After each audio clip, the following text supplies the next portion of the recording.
Hello friends, welcome to Salem Traditional Kitchen. இன்னைக்கு நம்மளோட கிச்சன்ல மட்டன் சாப்ஸ் எப்படி பண்றதுன்னு பார்க்கலாங்க. இத நீங்க சாதத்தோட சாப்பிடுறதுக்கு சூப்பரா இருக்கும். சாதத்தோட மட்டும் இல்ல, இட்லி, தோசை, சப்பாத்தி, பூரி, பரோட்டா அப்படினு நீங்க எல்லாத்தோடவுமே சாப்பிடலாம். வாங்க எப்படி பண்றதுன்னு பார்க்கலாம். இந்த மட்டன் சாப்ஸ் செய்யறதுக்கு நான் 1 கிலோ மட்டன் எடுத்து க்ளீன் பண்ணி வச்சிருக்கேங்க. இதுக்கு ஒரு மசாலாவை நம்ம ரெடி பண்ணணும். முதல்ல அதை ரெடி பண்ணிட்டு வந்துடலாம். அடுப்புல ஒரு கடாய் வச்சுட்டு 2 டேபிள் ஸ்பூன் எண்ணெய் விட்டுக்கங்க.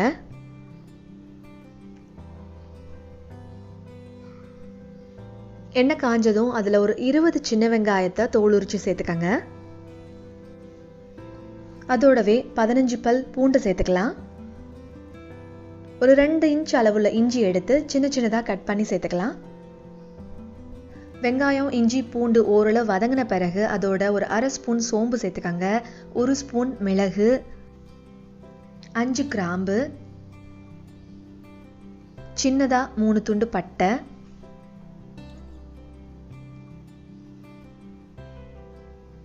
2 ஸ்பூன் தனியா, 1/2 ஸ்பூன் சீரகம், 1 ஸ்பூன் கசகசா, 1 அன்னாசி பூ. இதெல்லாத்தையும் சேர்த்த பிறகு அவங்க காரத்துக்கு ஏற்ற மாதிரி வரமிளகாயும் சேர்த்து நல்லா கிளறி விட்டுக்கலாம். நம்ம சேர்த்துருக்கிற மசாலா பொருட்கள் எல்லாமே நல்லா ஃப்ரை ஆயிடுச்சு. நல்லா கமகமன்னு வாசனை வருது. இப்போ இதோட 2 தக்காளி பழத்தை கட் பண்ணி சேர்த்துக்கலாம். தக்காளி பழம் ஓரளவு வதங்கின பிறகு அதோட 1/4 மூடி துருவன தேங்காவை சேர்த்து நல்லா கிளறி விட்டுக்கலாம்.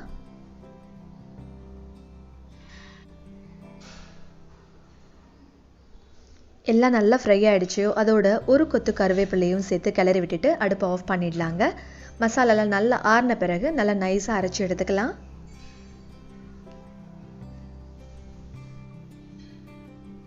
இப்போ பாருங்க, நல்லா நைஸாக அரைச்சி எடுத்தாச்சு. இப்போ இதோட மட்டனோட சேர்த்து நம்ம கிளறி வைக்க போகிறோம். ஒரு அகலமான பாத்திரம் இருந்தால் எடுத்துட்டு அதில் நம்ம க்ளீன் பண்ணி வச்சிருக்கிற மட்டனை சேர்த்துக்கலாம்.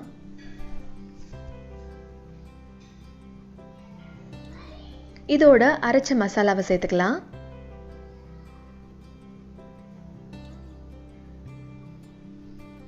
இது கூட 1/2 ஸ்பூன் மஞ்சத்தூள் சேர்த்துட்டு தேவையான அளவு உப்பையும் சேர்த்துக்கலாம்.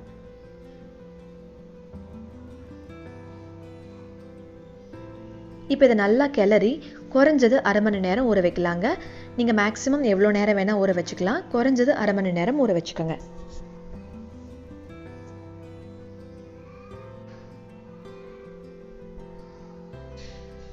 எல்லாம் நல்லா கலந்தாச்சு. ஒரு பிளேட் போட்டு மூடி வச்சிடலாம். இப்போ நம்ம செய்ய ஆரம்பிச்சிடலாம். அதுக்கு அடுப்பில் ஒரு அடிகனமான பாத்திரம் இருந்தால் வச்சுக்கோங்க. நான் இன்னைக்கு இரும்பு கடாயில் செய்கிறேன். இதில் ஒரு 4 குழிக்கரண்டி எண்ணெய் விட்டுக்கிறேன். எண்ணெய் காஞ்சதும் 1 ஸ்பூன் கடுகு போட்டு பொரிய விட்டுக்கலாம். அதோடவே 1 ஸ்பூன் உளுத்தம்பருப்பு, 1 ஸ்பூன் கடலைப்பருப்பு சேர்த்துக்கலாம்.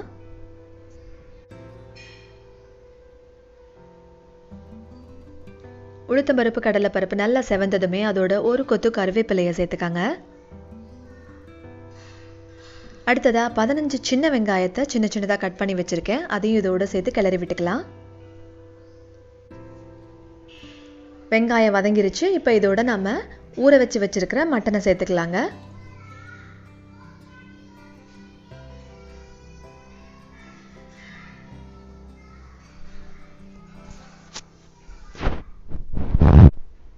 எல்லாத்தையும் சேர்த்த பிறகு கொஞ்ச நேரம் நல்லா கிளறி விடுங்க. நான் இன்னைக்கு இது ஃபுல்லாக கடாயிலே செய்ய போகிறேன். கடாயில் செய்யறதுக்கு உங்களுக்கு டைம் இல்லைன்னா குக்கரில் கூட நீங்கள் ஒரு 4 விசில் விட்டு எடுத்துட்டு அதுக்கப்புறமா கடாயில் போட்டு கிளறிக்கலாங்க. 1 ஸ்பூன் விளக்கெண்ணெய் சேர்த்துக்கிறேங்க. அப்போ தான் மட்டன் நல்லா சாஃப்டாக வெந்து வரும். அதுக்காக தான்.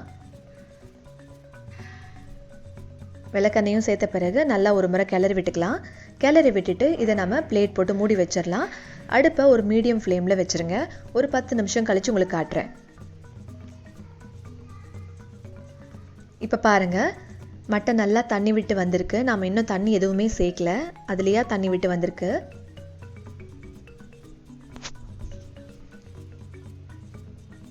இப்போ இப்போ இதோட ஒரு 2 டம்ளர் அளவுக்கு தண்ணியை சேர்த்துட்டு திரும்ப நம்ம மூடி வச்சிடலாம். இடையில நம்ம கலந்து விட்டுக்கலாம்.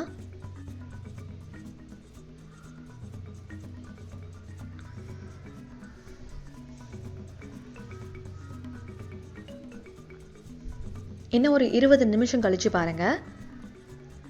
தண்ணியெல்லாம் ஓரளவு வத்திருக்கு. இது நல்லா இன்னமும் வற்றணும். நல்லா எண்ணெய் பிரிஞ்சு வரணும். அப்போ தான் மட்டன்லாம் நல்லா வெந்து இருக்கும். அடுப்பை சிம்லேயே வச்சுட்டு இடையில கிளறி விடுங்க ரெடி ஆகிற வரைக்கும்.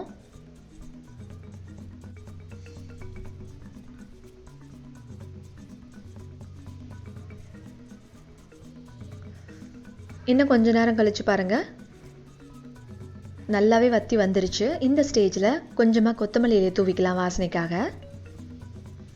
கொத்தமல்லி இலை தூவின பிறகு நல்லா கிளறி விட்டுட்டு இன்னும் ஒரு 5 நிமிஷம் நான் மூடி வைக்கிறேன்னா.